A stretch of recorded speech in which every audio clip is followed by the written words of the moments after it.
Good morning, everyone. It is January 12th, Tuesday morning. I am back in the office after the holidays. Had a great holiday season. I hope everybody did too.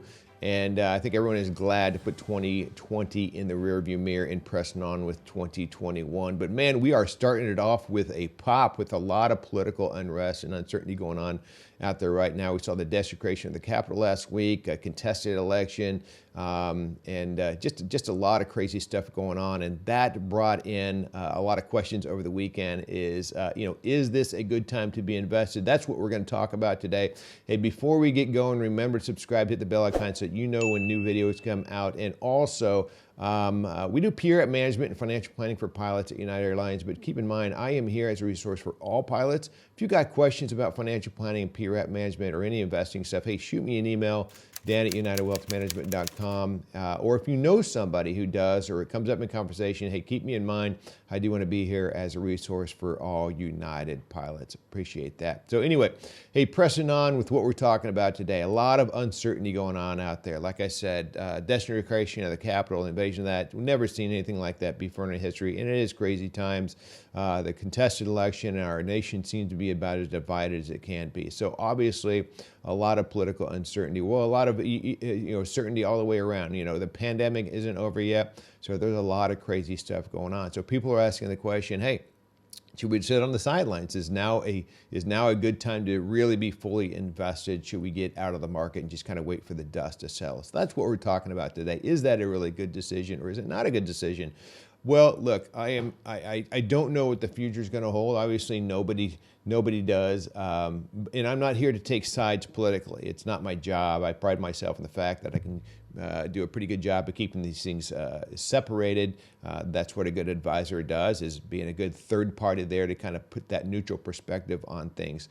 But with that said, let's go back to the basic question. Is this a good time to be invested? And first of all, keep in mind, we're always invested in uncertainty. That is why we expect a higher rate of return than just having our money in the money market. So that's not really any different. That hasn't changed. Now, things might be a little bit more uncertain to you or because of what's going on in the news, but it doesn't necessarily mean things economically have changed significantly. So keep that in mind.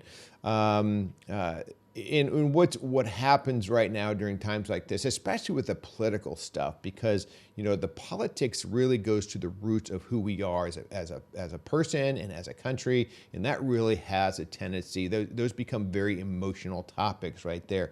I believe mutual funds like medicine labels say, hey, don't drink alcohol with this medicine. I think mutual funds should be labeled, don't get your emotions mixed up with these mutual funds. And that's really what we want to try to separate from these things. Now, remember, what's going on might have a person riled up, so they are very fearful of the future, and at the same time, the very same situation can make somebody else very optimistic about the future. So, we want to step back from these things and just try to look at the evidence the way it is. So keep that in mind, and also it's a very, very serious consideration, a very, very serious decision to say, hey, I'm going to pull out of the market and just wait for these things to settle, because it's so darn hard to get back in, whether the market goes up or whether it goes down. You got to get to another point where an emotional decision has to be made. Well, I got to get back in sometime, and so it's very, very difficult to get out and then actually try to get back in. And the other thing about that too is let's talk about it just in strict economic terms. So I recently flew with a person, not a client, but we had this conversation, and this person had pulled out of the market, completely liquidated everything, went to cash in 2016 after Trump was elected, because didn't like the politics of the day, and didn't like the way things look for the future. And you think about it back then, there were people who agreed with what happened, who agreed with the administration back then. There were people who disagreed with it. But the fact of the matter is, the economy and the market chugged along either way, whether you disagreed or agreed.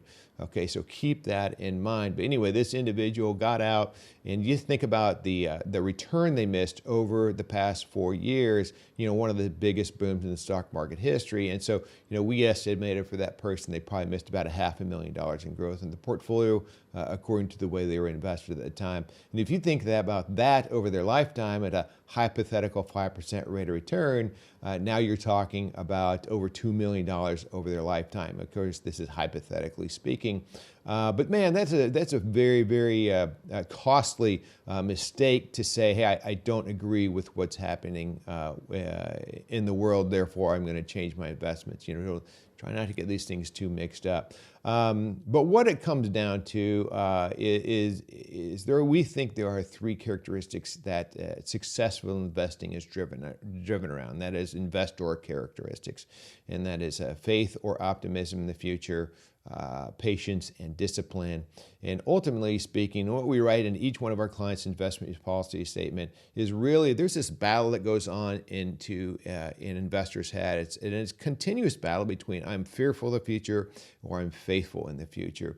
And it's up for you to decide. There's nothing I can do to guarantee or say, hey, look, that it's going to say things are going to be rosy from this point forward. I don't know that. I can provide a lot of evidence, and I can give arguments for it one way or the other. But ultimately, it is up to each individual investor to say, "Hey, I believe that tomorrow is going to be better than today." And ultimately, and that's why we invest. Why would we invest if we are fearful of the future? Based on, why would we put our hard-earned money at risk today if we didn't think it was going to grow anywhere, or we didn't think tomorrow was going to be better? So keep that in mind, is that there is a constant battle in our heads every day for everybody about fear of the future and faith in the future. So keep that in mind. You have to decide which one you're going to be. In history would suggest that, we've been through these times before, tough times as a country, politically, with wars and a lot of political uncertainty, and we've made it through each one. And the other thing I would say is that the fundamental driver of economics, no matter who's in office, hasn't changed. The fundamental driver of economics is that we as human beings, we want tomorrow to be better than it is today. It's why we get out of bed, it's why we go to work, and that's what corporations are there for. They are there to provide us a product so that tomorrow can be better than today. I just don't see that has fundamentally changed. Maybe the path that we take to get there has changed, but the basic human drive of making tomorrow better than today, that just has not changed.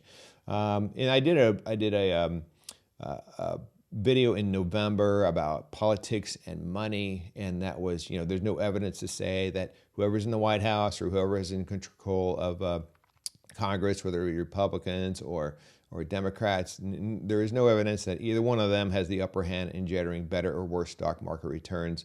And it comes down to the fact that politics is a variable in economic returns, but it is not the primary driver. So just keep that in mind.